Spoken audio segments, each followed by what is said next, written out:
Mi Barca, encuentro virtual de las pequeñas comunidades de la nueva evangelización de la Diócesis de Caldas, un programa producido por la Vicaría de Pastoral y la Pastoral de Comunicaciones. Bienvenido.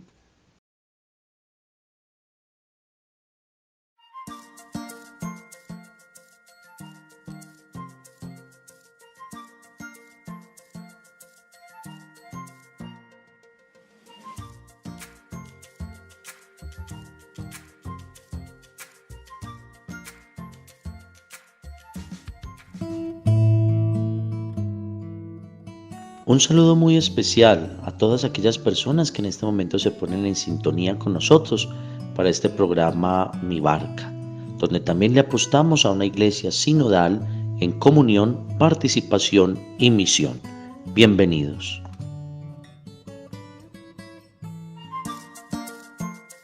En Mi Barca, hagamos oración. Ven, Espíritu Santo, llena los corazones de tus fieles, enciende en ellos el fuego de tu amor.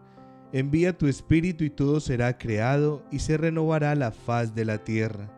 Oh Dios, que has instruido los corazones de tus fieles con la luz del Espíritu Santo, concédenos que sintamos rectamente con el Espíritu y gocemos siempre de tus divinos consuelos. Amén.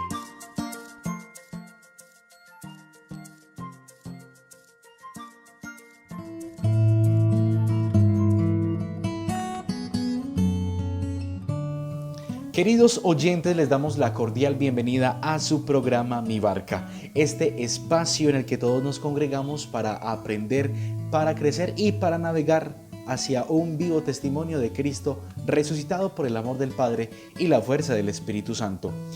En el transcurso de estos últimos encuentros hemos venido reflexionando en torno a este documento preparatorio para la 16ª Asamblea General Ordinaria del Sínodo de los Obispos, que titula Por una Iglesia Sinodal en Comunión, Participación y Misión. Recordemos que son 3 palabras clave en torno al testimonio que debemos dar como iglesia, como bautizados, como hijos de Dios. Ahora nos encontramos en el capítulo 3, que titula En la escucha de las Escrituras. Bienvenido. El Espíritu de Dios que ilumina y vivifica este caminar juntos de la Iglesia es el mismo que actúa en la misión de Jesús prometido a los apóstoles y a las generaciones de los discípulos que escuchan la palabra de Dios y la ponen en práctica. El Espíritu Santo es dinámico y no se conforma solo en confirmar la continuidad al Evangelio, sino también de iluminar las profundidades siempre nuevas de su revelación e inspira las decisiones requeridas e indispensables para sostener el camino de la Iglesia. Por eso es importante que nuestro camino de construcción sinodal dentro de la Iglesia se inspire en 2 imágenes de la Escritura. La primera emerge en la representación de la escena comunitaria que acompaña constantemente el camino de la evangelización, y la segunda se refiere a la experiencia del Espíritu, a la cual sería un riesgo bastante grande ponerle límites injustificados cuando nos referimos a la coparticipación de la fe. La experiencia sinodal del caminar juntos, siguiendo las huellas del Maestro, que es el Señor Jesús, y en la obediencia al Espíritu, podrá recibir una inspiración decisiva de la meditación de estos 2 momentos de la revelación. En su estructura fundamental, una escena originaria aparece como una constante del modo en que Jesús se revela a lo largo de todo el Evangelio, anunciando la llegada del reino de Dios. Los actores que intervienen regularmente son 3 más 1 que vamos a mencionarles más adelante. El primero, por obvias razones, es Jesús, que es el protagonista absoluto, quien toma la iniciativa construyendo las palabras y los signos de la llegada del reino sin tomar a nadie como preferencia. Es un mensaje, es un testimonio, es un actuar siempre inclusivo. De múltiples maneras Jesús se dirige con especial atención a todos los que se encuentran excluidos por parte de la comunidad, en este caso los pobres y los pecadores, y a todos los que por diversas razones culturales, religiosas y personales se encuentran separados de Dios. Jesús con sus hechos ofrece una alternativa, de hecho la más acertada, para liberar a toda persona del mal, además de mostrar el camino para la conversión a la esperanza en nombre de Dios Padre y con la fuerza del Espíritu Santo. Por encima de los diversos llamados y respuestas de acogida al Señor, el factor común es que la fe siempre incrementa el valor de la persona frente a Dios, empezando porque su súplica es escuchada, encuentra ayuda en las dificultades, es apreciada su disponibilidad y su dignidad es confirmada por la mirada de Dios y restituida al reconocimiento de la comunidad. La acción evangelizadora y el mensaje de salvación no serían comprensibles sin la permanente apertura de Jesús al interlocutor más amplio posible, que en los evangelios se identifican como la multitud, segundo actor y receptor directo dentro de la escena de la revelación.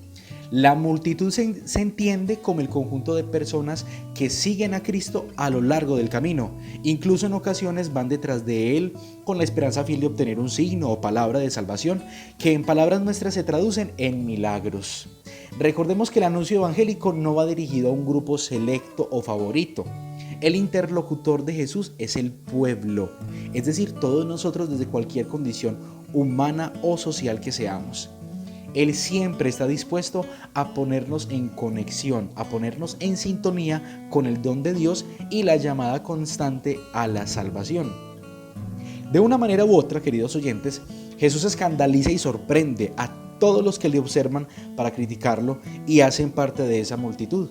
No es extraño para nosotros, ni mucho menos para Jesucristo, encontrarse también en torno a unas personas que están esperando cualquier palabra clave para ponerlo en tela de juicio, simplemente para polemizar o para distorsionar lo que Jesús vaya realizando en bien de los demás. Jesucristo también escucha las quejas apasionadas de la mujer cananea que encontramos en el Evangelio de Mateo. No puede aceptar ser excluida de la bendición que Él trae consigo.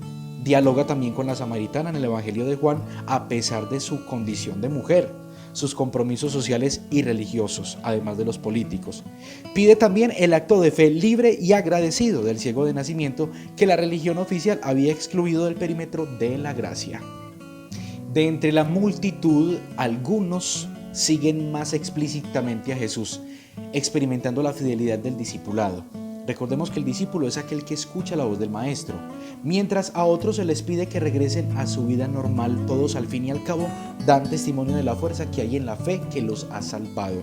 Ese encuentro con Jesucristo transforma vidas, transforma experiencias y por supuesto permite que las personas que se han encontrado con Él, a nosotros que nos hemos encontrado con Él, nos permite una nueva oportunidad para valorar nuestra vida y la vida de las personas que nos rodean. Entre los que le siguen, descubrimos a los tres primeros actores que intervienen y juegan un papel importante en el desarrollo de la revelación. Mencionamos a Jesucristo, mencionamos la multitud, ahora mencionamos a los apóstoles, que son esos personajes que desde sus realidades sociales, laborales, en fin, han sido llamados por Jesús para que sean mediadores en la relación del pueblo, la multitud, con la revelación y con la llegada del reino de los cielos. La elección de los apóstoles no es un asunto de privilegios o de posición exclusiva, ni siquiera es un asunto de suertes, sino la gracia de un ministerio inclusivo de bendición y de comunión. Ellos serán artesanos de la unidad, para la unidad y dentro de la unidad con la humanidad. Ellos permiten ser mediadores, permiten ser pontífices entre Dios y también el mismo pueblo. Esa es la tarea de los apóstoles, llevar el mensaje salvífico de Jesucristo a las multitudes, ¿cierto? Y son personas que viven en relación con el Maestro. Gracias al don del Espíritu del Señor resucitado, ellos deben de custodiar el lugar que ocupa Jesús sin reemplazarlo. Para ellos, luego asumir el pleno protagonismo, ni mucho menos para poner filtros a su presencia, sino para que sea más fácil encontrarlo. Elegidos y enviados a anunciar. Esos son los apóstoles. Sin estos tres actores, la evangelización pierde su razón de ser. Mencionábamos anteriormente que a estos tres actores en torno a la revelación se añadía otro personaje que, si bien no es esencial, nos muestra la manera como no se debe asumir el mensaje salvífico. Y estamos hablando precisamente del antagonista, quien regularmente interviene como el que quiere obstaculizar el valor de la unidad en los tres actores principales y esenciales de la evangelización, que bien teníamos claros que son Jesús, la multitud y los apóstoles. Ante la perspectiva o escándalo de la cruz, hay discípulos que se alejan y hay gente que incluso cambia de humor, porque existían en esa época y aún existen en nuestros tiempos esas personas que alimentan ideologías extremistas alrededor de la religión, que limitan, que perjudican, que hacen más lento el acceso del mensaje salvífico hacia todo el pueblo. Y también hay quienes, seducidos por una sabiduría política humana, pretenden pasar por encima del auténtico discernimiento de los espíritus.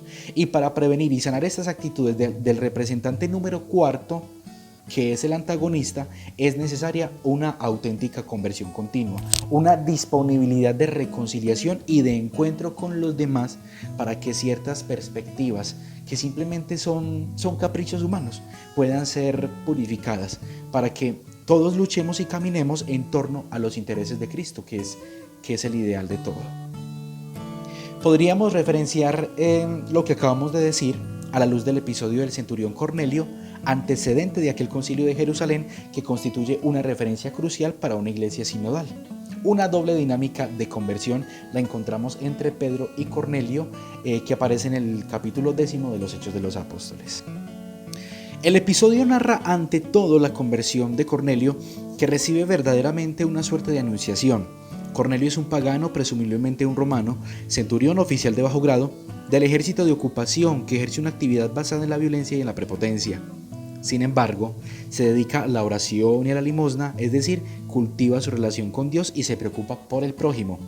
Precisamente el ángel entra sorprendentemente en su casa, lo llama por su nombre y lo exhorta a enviar el verbo de la misión a sus siervos a Ifa, para llamar el verbo de la vocación a Pedro. El texto se refiere entonces a la narración de la conversión de este último, que ese mismo día ha recibido la visión en la cual una voz le ordena matar y comer de los animales, algunos de los cuales son impuros. Su respuesta es decidida: de ninguna manera, Señor. Reconoce que es el Señor quien le habla, pero le opone una neta resistencia, porque esa orden anula preceptos de la Torá, irrenunciables por su identidad religiosa, que expresan un modo de entender la elección como diferencia que implica separación y exclusión respecto a los otros pueblos. El apóstol queda profundamente turbado y, mientras se pregunta acerca del sentido de lo ocurrido, llegan los hombres mandados por Cornelio, que el Espíritu le indica como sus enviados. A ellos Pedro responde con palabras que evocan las de Jesús en el huerto: yo soy el que buscan. Es una verdadera y profunda conversión, un paso doloroso e inmensamente fecundo de abandono de las propias categorías culturales y religiosas. Pedro acepta comer junto con los paganos el alimento que siempre había considerado prohibido, reconociéndolo como instrumento de vida y de comunión con Dios y con los otros. Es en el encuentro con las personas, acogiéndolas, caminando junto a ellas y entrando en sus casas, como él descubre el significado de su visión. Ningún ser humano es indigno a los ojos de Dios, y la diferencia instituida por la elección no es preferencia exclusiva, sino servicio y testimonio de dimensión universal. Tanto Cornelio como Pedro implican a otros en sus caminos de conversión, haciendo de ellos compañeros de camino. La acción apostólica realiza la voluntad de Dios, creando comunidad, derribando muros y promoviendo el encuentro. La palabra asume un rol central en el encuentro entre los dos protagonistas. Cornelio comienza por compartir la experiencia que ha vivido. Pedro lo escucha y a continuación toma la palabra, comunicando a su vez lo que le ha sucedido y dando testimonio de la cercanía del Señor, que va al encuentro de cada persona para liberarla de aquello que la tiene prisionera del mal y la mortifica en su humanidad, por supuesto. Este modo de comunicar es similar al que Pedro adoptará cuando en Jerusalén los fieles circuncidados le reprocharán y le acusarán de haber violado las normas tradicionales sobre las que ellos parecen concentrar toda su atención, desatendiendo la efusión del Espíritu. Has entrado en casa de incircuncisos y has comido con ellos. En este momento de conflicto, Pedro cuenta lo que le ha sucedido y sus reacciones de desconcierto, incomprensión y resistencia. Justamente esto ayudará a sus interlocutores, inicialmente agresivos y refractarios, a escuchar y a acoger aquello que ha ocurrido. Queridos oyentes, la Escritura contribuirá a interpretar el sentido, como después sucederá también en el Concilio de Jerusalén, en un proceso de discernimiento que es una escucha en común del Espíritu. Todos estamos llamados a escuchar en sintonía de comunión la voz de Dios que nos invita a caminar juntos. Gracias por estar con nosotros aquí en su programa Mi Barca.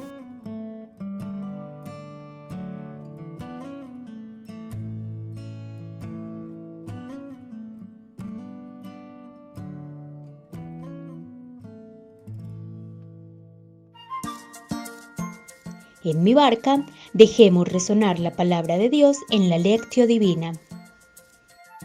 Escuchemos el Evangelio de este domingo 29 del tiempo ordinario, tomado de San Marcos en el capítulo 10, versículos del 35 al 45. Se le acercaron los hijos de Zebedeo, Santiago y Juan, y le dijeron: Maestro, queremos que nos conceda lo que vamos a pedir. Les preguntó: ¿Qué quieren? ¿Qué quieren de mí? Le respondieron: Concédenos sentarnos en tu gloria, uno a tu derecha y otro a tu izquierda. Jesús replicó: No saben lo que piden. ¿Pueden beber la copa que yo he de beber o recibir el bautismo que yo voy a recibir? Ellos respondieron: Podemos. Jesús les dijo: La copa que yo voy a beber también la beberán ustedes. El bautismo que yo voy a recibir también lo recibirán ustedes. Pero sentarse a mi derecha y a mi izquierda no me toca a mí concederlo, sino que es para quienes está reservado. Cuando los otros lo oyeron, se enojaron con Santiago y Juan. Pero Jesús los llamó y les dijo: ¿Saben que entre los paganos los que son tenidos por gobernantes dominan a las naciones como si fueran sus dueños, y los poderosos imponen su autoridad? No será así entre ustedes. Más bien, quien entre ustedes quiera llegar a ser grande, que se haga servidor de los demás, y quien quiera ser el primero, que se haga sirviente de todos. Porque el Hijo del Hombre no vino a ser servido, sino a servir y a dar su vida como rescate por muchos. Palabra del Señor. Gloria a ti, Señor Jesús.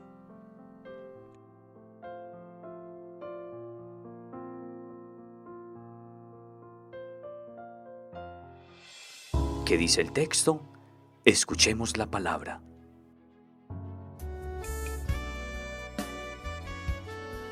Santiago y Juan se acercan a Jesús con una petición extraña: ocupar los puestos de honor junto a él. No saben lo que piden. Así les dice Jesús: no han entendido nada de su proyecto al servicio del reino de Dios y su justicia.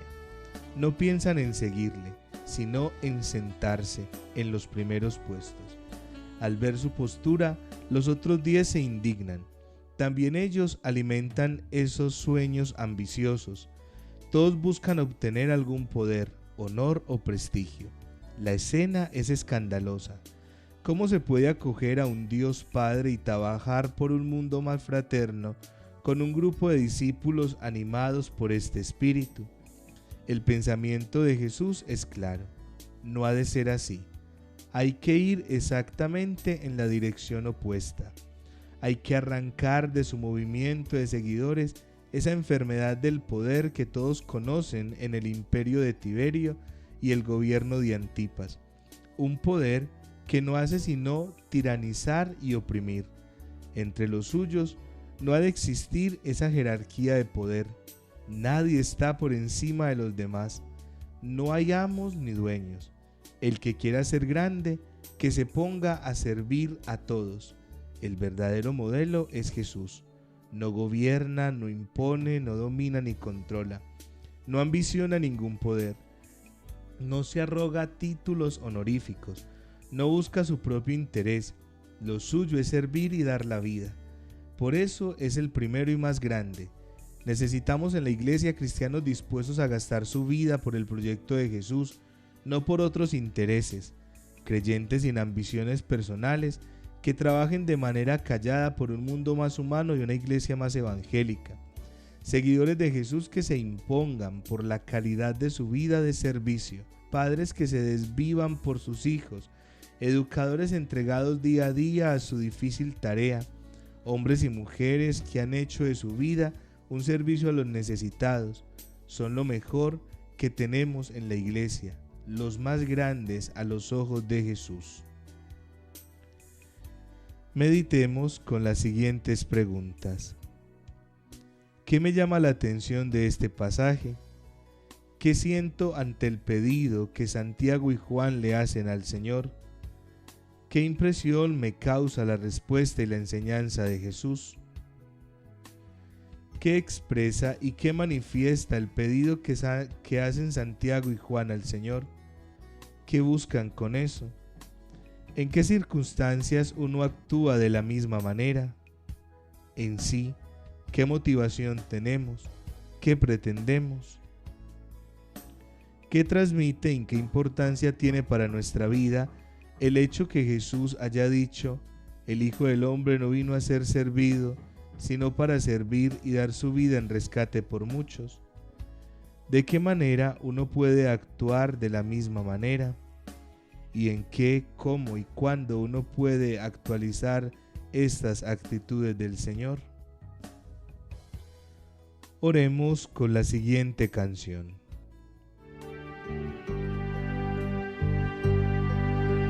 Sé que estoy lejos de ti, que tú me buscas y yo me escondo, que tratas de sanar mi corazón y sin embargo no respondo. Quiero amarte, Señor, quiero sentirte en mi corazón, saberme tuyo, saberte mío, y entregarme a la dulce gloria de tu amor. Quiero amarte, Señor, quiero sentirte en mi corazón, saberme tuyo, saberte mío, y entregarme a la dulce gloria de tu amor.